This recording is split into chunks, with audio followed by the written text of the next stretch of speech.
BCCI RTI હેઠળ નહીં આવે, એટલે કે લોકો કોઈ પણ પ્રકારનો સવાલ બીસીસીઆઈને પૂછી નહીં શકે. આની પાછળનું કારણ શું છે?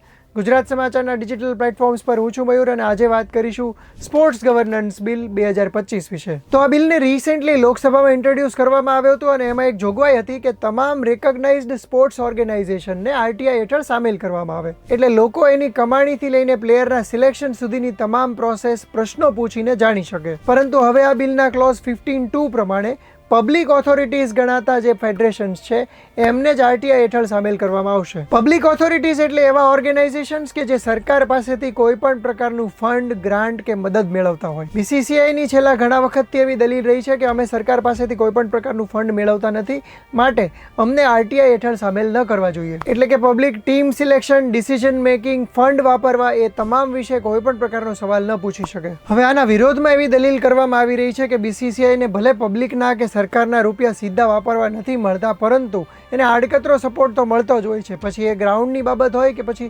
સુરક્ષા વ્યવસ્થાની એટલે કે પોલીસની. હવે આ પ્રકારની તમામ મદદ તો આઈપીએલ કે ઇન્ટરનેશનલ મેચો દરમિયાન બીસીસીઆઈ મેળવતું હોય છે, તો શું એને સપોર્ટ ન ગણી શકાય? આ મુદ્દે તમારું શું માનવું છે? બીજી એક દલીલ બીસીસીઆઈને લગતી થતી હોય છે કે બીસીસીઆઈ ઇન્કમ ટેક્સ ચૂકવતું નથી, કારણ કે આ એક ચેરિટેબલ ટ્રસ્ટ છે જેનું કામ ભારતમાં ક્રિકેટનો પ્રચાર પ્રસાર કરવાનું છે અને એના કારણે થઈને એને ઇન્કમ ટેક્સ ચૂકવવાનો નથી આવતો.